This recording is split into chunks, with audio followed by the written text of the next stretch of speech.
Hello' বন্ধু বান্ধৱীসকল, আজি তোমালোকৰ কাৰণে লৈ আহিছোঁ BA first semester education chapter number 5 গণতন্ত্ৰ আৰু শিক্ষা। এই পাৰ্টৰ ইম্পৰ্টেণ্ট কুৱেশ্যন এনচাৰসমূহ আজি আলোচনা কৰিম। গণতন্ত্ৰৰ অৰ্থ কি?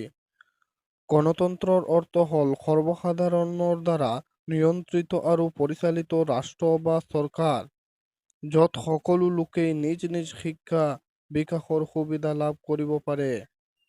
গণতন্ত্ৰ ইংৰাজী প্ৰতিশব্দ ডেমক্ৰেচি শব্দটো কি ভাষাৰ পৰা উৎপত্তি হৈছে? গ্ৰীক ভাষাৰ পৰা উৎপত্তি হৈছে। কি শব্দৰ পৰা ডেমক্ৰেচি শব্দটো উৎপত্তি হৈছিল? ডেমছ আৰু কৰ্টেইন শব্দৰ পৰা উৎপত্তি হৈছিল। ডেমছ শব্দৰ অৰ্থ কি? ডেমছ শব্দৰ অৰ্থ হ'ল মানুহ। কৰ্টেইন শব্দৰ অৰ্থ কি? কৰ্টেইন শব্দৰ অৰ্থ হ'ল ৰাষ্ট্ৰ বা চৰকাৰ। শিক্ষাৰ এটা গণতান্ত্ৰিক নীতি উল্লেখ কৰা। গণতান্ত্ৰিক শিক্ষাৰ সৰ্বজনীন, জাতি ধৰ্ম বৰ্ণ নিৰ্বিশেষে সকলোৱে এনে শিক্ষা লাভ কৰিব পাৰে। গণতান্ত্ৰিক শিক্ষা সম্বন্ধে জন ডিউৰ মতামত কি আছিল?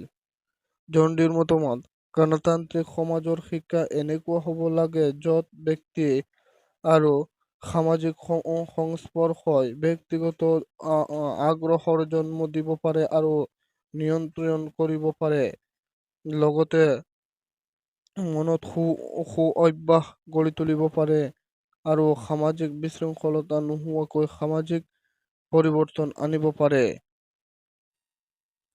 আব্ৰাহাম কিঙৰ মতে গণতন্ত্ৰ কি? আব্ৰাহাম কিঙৰ মতে গণতন্ত্ৰ হ'ল জনগণক লৈ, জনগণৰ দ্বাৰা আৰু জনগণৰ বাবে পৰিচালিত শাসন ব্যৱস্থা। গণতন্ত্ৰ হ'ল এনে এখন চৰকাৰ য'ত সকলোৱে অংশগ্ৰহণৰ সুযোগ আছে। জন ডিউ আগবঢ়াইছিল। গণতন্ত্ৰৰ এটা বৈশিষ্ট্য উল্লেখ কৰা। গণতান্ত্ৰিক শাসন ব্যৱস্থাৰ জনমতৰ ভিত্তিত ওপৰত প্ৰতিষ্ঠিত। গণতন্ত্ৰৰ এটা প্ৰয়োজনীয়তা উল্লেখ কৰা। দেশৰ আইন বিধি বুজিব পৰা বাবে গণতন্ত্ৰ প্ৰতিজন নাগৰিকৰ বাবে শিক্ষাৰ প্ৰয়োজন। শিক্ষাত গণতান্ত্ৰিক আদৰ্শ ৰূপায়ণৰ এটা উপায় উল্লেখ কৰা। শিক্ষিত গণতান্ত্ৰিক আদৰ্শ ৰূপায়ণৰ এটা উপায় হ'ল গণতান্ত্ৰিক শিক্ষাদান পদ্ধতি ব্যৱহাৰ। একনায়কত্ববাদ কি?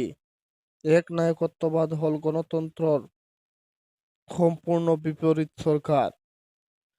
গণতান্ত্ৰিক চৰকাৰৰ এটা একনায়কত্ববাদ চৰকাৰৰ মাজত এটা পাৰ্থক্য লিখা।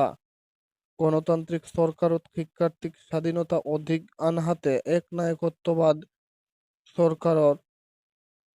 চৰকাৰত শিক্ষাৰ্থীক ব্যক্তিগত স্বাৰ্থত কোনো গুৰুত্ব দিব নিদিয়ে। একনায়কত্ববাদ চৰকাৰ বুলিলে তুমি কি বুজা? একনায়কত্ববাদ চৰকাৰ হ'ল কোনো এক ব্যক্তিয়ে শক্তি প্ৰয়োগ কৰি বা জনসাধাৰণৰ সন্মতি সাপেক্ষে দেশ সাৰ্বভৌমত্ব ক্ষমতাৰ অধিকাৰী হৈ চলোৱা শাসন। শিক্ষাত গণতন্ত্ৰ আৰু একনায়কত্ববাদৰ এটা উমৈহতীয়া লক্ষ্য উল্লেখ কৰা। দুয়োটা পদ্ধতিৰে শিক্ষা প্ৰক্ৰিয়াক দেশৰ আৰ্থিক উন্নয়নৰ প্ৰত্যেক আহিলা বা উপায় হিচাপে গণ্য কৰা হয়। একনায়কত্ববাদ শিক্ষাৰ এটা লক্ষ্য উল্লেখ কৰা। শাৰীৰিক ব্যায়াম আৰু সৈনিকৰ প্ৰশিক্ষণত গুৰুত্ব প্ৰদান। মাৰ্ক্সীয় দৰ্শনৰ মূল প্ৰবক্তা কোন? Karl Marx. মাৰ্ক্সীয় দৰ্শনৰ মতে সমাজত অন্তৰ্নিহিত বৈষম্যৰ মূল কাৰণ কি? মাৰ্ক্সীয় দৰ্শনৰ মতে সমাজত অন্তৰ্নিহিত বৈষম্যৰ মূল কাৰণ হ'ল সম্পদৰ ওপৰত থকা ব্যক্তিগত মালিকানা। মাৰ্ক্সীয় দৰ্শনৰ মতে বৈষম্য সমাধান কেনেকৈ সম্ভৱ? সম্পত্তি আৰু উৎপাদনৰ আহিলাৰ ওপৰত নিয়ন্ত্ৰণ আনি সমাজত সাম্য প্ৰতিষ্ঠা কৰিব লাগে। ধৰ্মনিৰপেক্ষতাৰ ধাৰণাৰ মতে প্ৰথম ক'ত উদ্ভৱ হৈছিল? প্ৰাচ্যৰ দেশবোৰত হৈছিল। বন্ধু বান্ধৱীসকল, যিহেতু ভিডিঅ'টো দীঘল হৈ যাব, সেইকাৰণে লাহেকে দিছোঁ ইম্পৰ্টেণ্ট কুৱেশ্যন এনচাৰসমূহ স্ক্ৰীনশ্বট কৰি ৰাখিবলৈ অনুৰোধ কৰিছোঁ। এইবোৰ বহুত ইম্পৰ্টেণ্ট, পৰীক্ষাত কুৱেশ্যন এনচাৰ।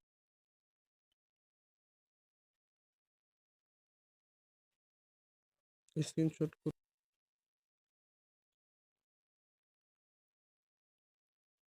এইবোৰ অলপ দীঘল কুৱেশ্যন এনচাৰ। এইবোৰ এক্সামত অহা কুৱেশ্যন এনচাৰ। বহুতো ইম্পৰ্টেণ্ট কুৱেশ্যন এনচাৰ।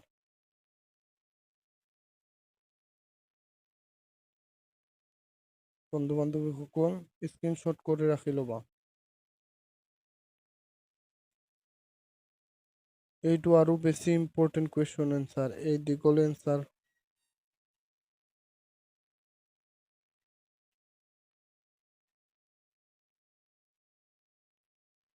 এইবোৰ বহুত ইম্পৰ্টেণ্ট।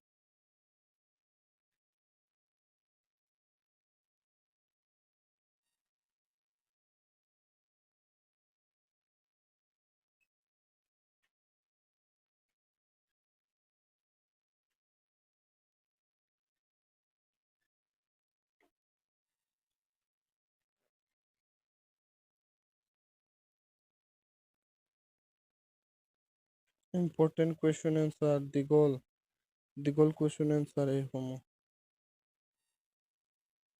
দীঘল এনচাৰ।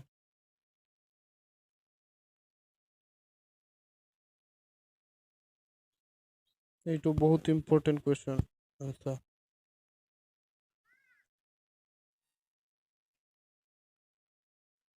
এইটো বহুত ইম্পৰ্টেণ্ট কুৱেশ্যন এনচাৰ, ভালকে চাই ল'বা।